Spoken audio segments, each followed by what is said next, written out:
Les amuse-musées du Parc naturel régional des Vosges du Nord font étape à Reichshoffen pour un atelier de forge animé par Geoffrey Weibel et son apprenti Julien, les masseurs de métal.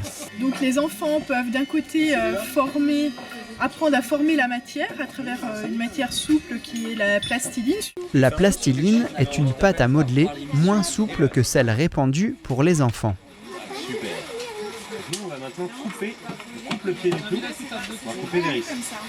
On utilise cet outil-là, on appelle le tranchet d'enclume. Et on peut passer la barre ici pour pouvoir couper juste là.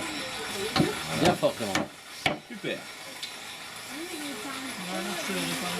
Maintenant, on a notre corps de clou et on va lui former sa tête. Là, je te laisse le mettre dedans.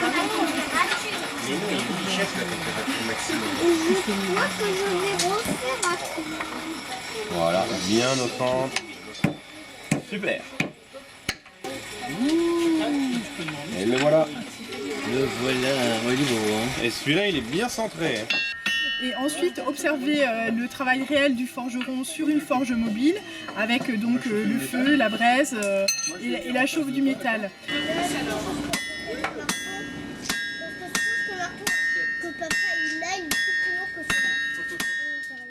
La saison des animations continue jusqu'au 18 novembre, avec une étape à la Maison d'archéologie le 9 septembre. Toutes les dates sont sur le site d'Amuse Musée.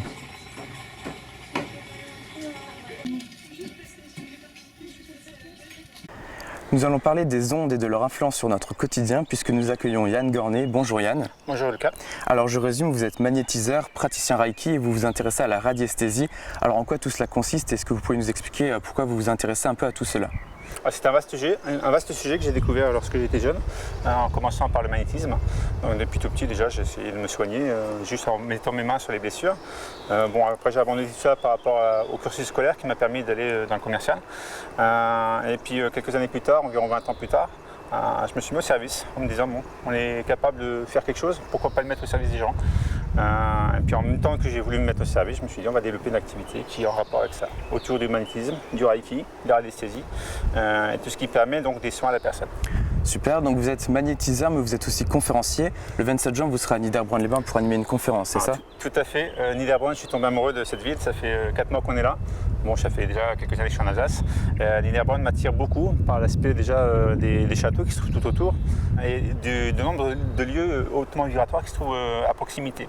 J'en ai recensé 137, il y en a beaucoup plus. On parle uniquement de ceux qui sont connus, sachant que toute personne au monde est un lieu vibratoire en elle-même. Si par exemple vous asseyez dans un endroit à Niederbronn, par exemple les thermes, le château de Wasserbourg, le camp celtique, on peut trouver un bien-être naturel le fait de s'y poser.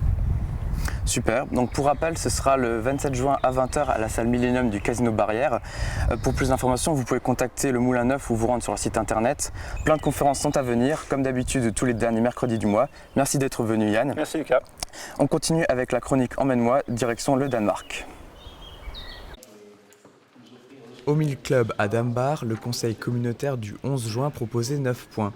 Dans les affaires générales, une convention est passée avec le conseil départemental pour l'entretien de l'anneau central du rond-point devant la zone du Dreieck. Aux affaires financières, 3 associations évoluant au niveau national bénéficient de subventions. Tout d'abord, Sport Réuni Gundershofen reçoit une aide de 100 €. Le judo club des Vosges du Nord se voit attribuer 900 € et la société de gymnastique et de tir de Niederbronn-les-Bains bénéficie de 288 € de subventions. La communauté de communes payera les arriérés de charges d'eau et d'électricité pour les logements d'urgence à Reichshoffen. Ce sont des logements d'urgence qui sont mis à disponibilité de gens en difficulté vis-à-vis des collectivités. C'est nous qui payons les factures, puisque nous sommes locataires, nous de ces lieux. Concernant le point à l'environnement, suite à GEMAPI, la communauté de communes remplace les communes. 2 membres du conseil, à savoir Patrice Hilt et Rémi Klein, sont élus délégués au SDEA, le syndicat des eaux et de l'assainissement d'Alsace-Moselle. Au point suivant, Jean-Claude Strebler rend compte de la préparation du Salon de l'Habitat qui aura lieu les 17 et 18 novembre. Toujours pour l'habitat, 8 subventions sont attribuées dans le cadre du PIG Rénov Habitat pour un montant qui s'élève à 23 672 €. Au point 8, Pascal Weiss évoque les motifs de la résiliation de la convention avec la Maison Bleue qui gère les accueils à Niederbronn et Merzwiller. Il s'impose donc de surveiller les activités des enfants pour éviter qu'ils s'exposent à des dangers dont ils pourraient sous-estimer la gravité. Et des manquements de ce type-là, il y en a eu beaucoup. Et ils sont fréquents. Dans les deux structures, on les a constatés encore récemment, où des enfants ne sont pas suffisamment surveillés et encadrés par insuffisance de personnel. Des parents ont fait part de leur mécontentement et certains ont même retiré leurs enfants. La PMI, protection maternelle et infantile, a été saisie. Le prochain conseil se réunira le 9 juillet puis le 27 août avant d'aborder des projets de mutualisation à l'automne. Dépouillement de l'élection municipale à Oberbronn en présence du maire sortant. Résultat, la liste Ensemble pour Oberbronn a obtenu 369 voix. Étant la seule liste déposée, elle recueille 100% des suffrages, les autres votes étant blancs ou nuls. La participation s'établit à 35%. Les membres de cette liste, conduite par Bruno Spagnol, sont donc élus pour 2 ans jusqu'aux prochaines élections. Ces nouveaux conseillers municipaux éliront le maire lors du prochain conseil municipal ce vendredi, maire qui sera sans doute Patrick Bettinger. Ce dimanche 24 juin est un jour d'élection pour les habitants d'Oberbronn. Vous le savez, suite à la démission du maire Pierre Yorum pour raison de santé, la préfecture a choisi cette date pour une élection municipale partielle intégrale.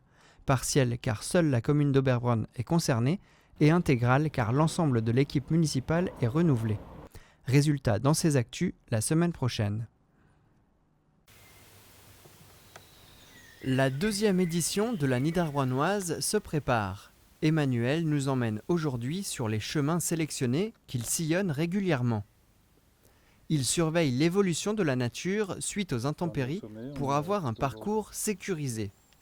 Donc aujourd'hui, je suis sur le parcours de la Wasembourg pour la Niederbronnoise, afin d'effectuer le repérage du circuit. Ce repérage consiste à donner des informations aux équipes qui vont prendre le relais pour la veille du départ et le matin du départ, effectuer le balisage de ce parcours. Exceptionnellement, en accord avec l'ONF, ces parcours seront accessibles de nuit. De 10 à 28 km, il y en a pour toute la famille. Donc en tout, il y a 6 parcours, donc 3 parcours VTT, 3 parcours randonnée, de différents niveaux, 3 niveaux différents qui peuvent correspondre vraiment à tout le monde. Donc un premier parcours de premier niveau, qu'on a nommé le néolithique. Donc ça représente 15 km pour le VTT, une dizaine de kilomètres pour la randonnée. Les autres parcours VTT ou randonnée passent par le Grand Wintersberg ou la Wasembourg. Le conseil municipal des jeunes a prévu un parcours de géocaching en ville. La Niederbronnoise débute ce samedi 30 juin, rendez-vous à 18 h au Mont-Rouge.